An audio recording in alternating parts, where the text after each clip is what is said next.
Markers for genome mapping.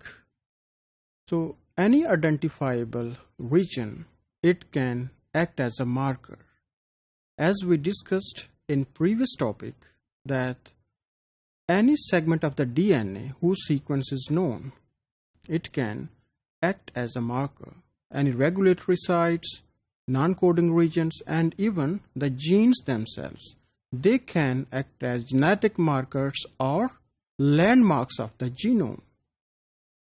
So here we are going to discuss that what are the different genetic markers that can help in the genome mapping. So these genetic markers in coming topics we will discuss again and again.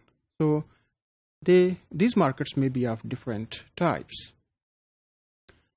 As I told you that any segment of the DNA that is unique and the sequence is known, it can act as a marker for genome mapping. And because of the reason that the sequence is known, it can be amplified by using polymerase chain reaction, and then the location of other genes, it can be studied. Suppose we have a segment of the DNA whose sequence is known, and this segment, it is called as STS, that is sequence tagged sites. STS or sequence tagged sites are those parts of the DNA that are unique and whose sequences are known, and they may belong to non-functional portion of the genome, that mainly no functional product. It is produced by STS sequences, but it is a unique fragment, only one per genome. But on the other hand, some region of the DNA sequences, if they are coding certain proteins, that if the STS sequences, they are taken from the functional gene, they are called as the ETS, that is expressed tagged sequences, or ETS. So here they can be constructed from the cDNA libraries or complementary DNA libraries. They can act as ETS sites to locate new genes. So this is one of the set of DNA sequences that can act as a genetic marker. In addition to that, some repetitive portions of the DNA that are called as the microsatellite DNA, that can also act as genetic marker. If you remember, microsatellite are those parts of the DNA that are highly repetitive. Repetitive means that certain bases, they repeat many times. That may be 55 to 50 times. Like if we select two bases, suppose cytosine or adenine, like CA, so they will be repeated many times within a microsatellite region, like CA, CA, CA, CA, many times. And these are the unique regions, and they may vary from one individual to an other individual in their length. So the length of microsatellite DNA, it may be variable. इन macrosatellite DNA का जो एक ख़ास character है कि इनका जो flanking region है, इट इज़ वेरी इंपॉर्टेंट, क्योंकि इनका फ्लैंकिंग रीजन या सराउंडिंग रीजन यूज़ करते हुए हम प्राइमर कंस्ट्रक्ट कर सकते हैं. और प्राइमर को हम यूज़ कर सकते हैं माइक्रोसैटेलाइट या रेपिटेटिव पोर्शन को एम्पलीफाई करने के लिए. जैसे कि मैंने बताया कि इसकी लेंथ जो है या नंबर ऑफ रिपीट्स जो हैं, ये one individual to the next, ये वेरिएबल हो सकते हैं.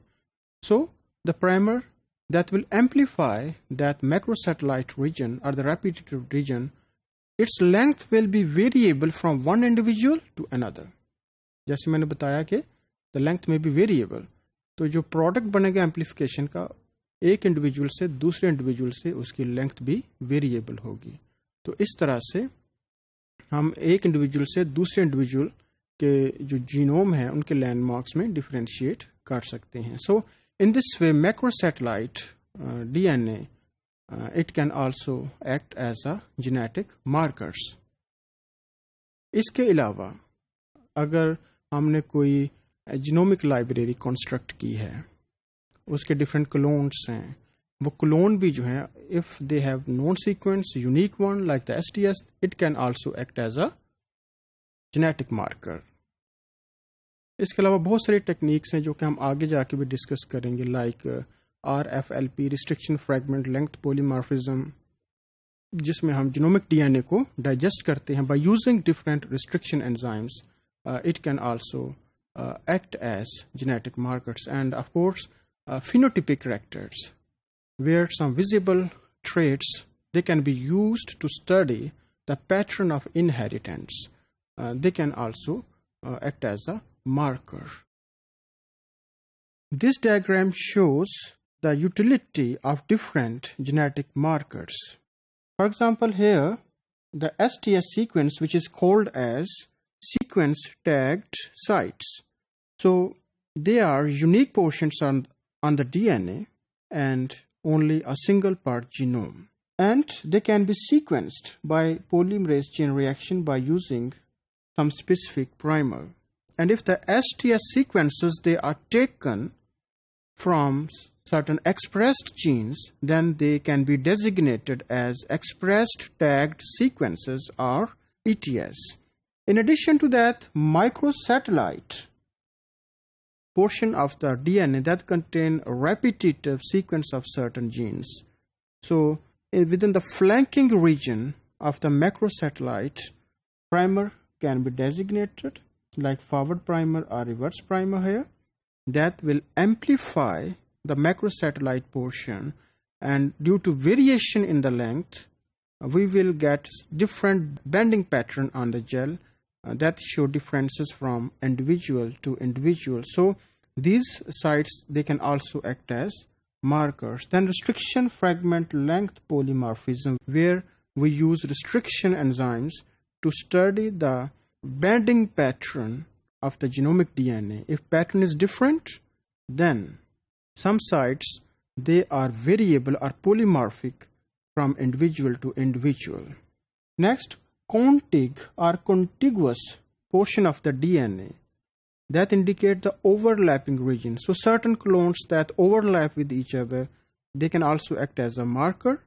And probe is very famous that if the sequence of the target site is known, then probe they can be used, especially hybridization, or it can hybridize when the stage is metaphase in the mitosis or meiosis, and then the process of hybridization, it can be studied by using microscope. And certain locus, like some genes that may control certain phenotypic traits, they can be a marker. So different markers, they can be used to designate different locations of the genes on the genome.